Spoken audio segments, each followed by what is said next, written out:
আমরা প্রত্যাশা করি বাংলাদেশে যেমন করে 1971 ঘটে গেছে, বাংলাদেশে যেমন করে জুলাই বিপ্লব ঘটে গেছে, তেমনই করে প্যালেস্টাইনের মাটিতেও একদিন জুলাই আসবে, প্যালেস্টাইনও একদিন শান্তি পাবে, প্যালেস্টাইনের মানুষেরা মুক্ত হবে, প্যালেস্টাইন স্বাধীন দেশ হিসাবে স্বীকৃতি পাবে। এটাই আমাদের প্রত্যাশা। বাংলাদেশের মানুষ, ফিলিস্তিনের মুক্তিকামী মানুষ, সাধারণ জনগণের প্রতি সবসময় তাদের সংহতি ব্যক্ত করেছে। আমরা আন্তর্জাতিক সম্প্রদায়ের কাছে আহ্বান জানাবো, অবিলম্বে প্যালেস্টাইনে ইসরায়েলের গণহত্যা বন্ধ করতে কার্যকর পদক্ষেপ গ্রহণ করতে হবে। প্যালেস্টাইনের যুদ্ধবাজ প্রধানমন্ত্রী নেতানিয়াহু সহ যারা যুদ্ধ অপরাধের সঙ্গে যুক্ত হয়েছেন তাদের প্রত্যেককে আন্তর্জাতিক আইনে যুদ্ধ অপরাধের দায়ে বিচারের মুখোমুখি দাঁড় করাতে হবে। সেখানে যেন শান্তি চুক্তি বলবৎ থাকে, প্যালেস্টাইন রাষ্ট্রকে আন্তর্জাতিকভাবে মুক্ত স্বাধীন রাষ্ট্র হিসেবে স্বীকৃতি দেওয়া হয়। এই আহ্বান আমরা বিশ্বের প্রত্যেকটি দেশ এবং সম্প্রদায়ের কাছে রাখতে চাই।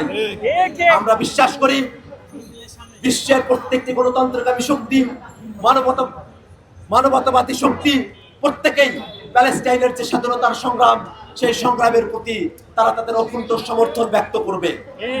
বন্ধুরা আমার, আমরা বাংলাদেশের প্রেক্ষাপটে বলতে চাই, যতদিন পর্যন্ত প্যালেস্টাইনের স্বাধীনতা না আসে, প্যালেস্টাইনকে স্বাধীন রাষ্ট্র হিসেবে স্বীকৃতি না দেওয়া হয়, প্যালেস্টাইনের মানুষেরা গণহত্যা থেকে মুক্তি না পায়, ততদিন পর্যন্ত আমাদের স্বাধীনতার শপথ ইসরায়েলের সাথে বাংলাদেশের কোনো বন্ধুত্ব হতে পারে না। ইসরায়েলের সঙ্গে বন্ধুত্ব করে বাংলাদেশে যেসব গোয়েন্দা তৎপরতার জন্য যেসব যন্ত্রপাতি কেনা হয়েছে, আমরা মনে করি বাংলাদেশের স্বাধীনতা সার্বভৌমত্বের প্রতি এই সব গোয়েন্দা তৎপরতার যন্ত্রপাতিগুলো হুমকি স্বরূপ এবং বাংলাদেশের স্বাধীনতার প্রতি চূড়ান্ত অসম্মান ব্যক্ত করে।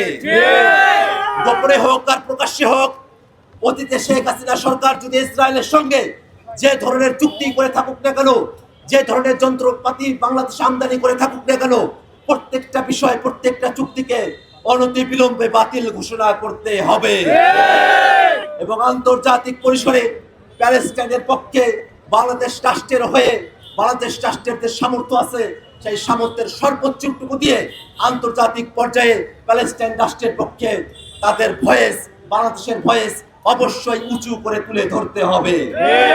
বন্ধুগণ আমার, আমরা আমাদের বক্তব্য দীর্ঘায়িত করবো না, আমরা শুধুমাত্র এতটুকু বলবো, বিশ্ববাসী আপনারা দেখুন, ভারতের মুসলমানরা যারা আছে, এই সংখ্যালঘুদের উপরে ভারতের যে সরকারি দল আছে তাদের যে নিপীড়ন চলছে, এই নিপীড়ন যদি চলতে থাকে, পৃথিবীর মুক্তিকামী মানুষেরা, পৃথিবীর সংখ্যালঘু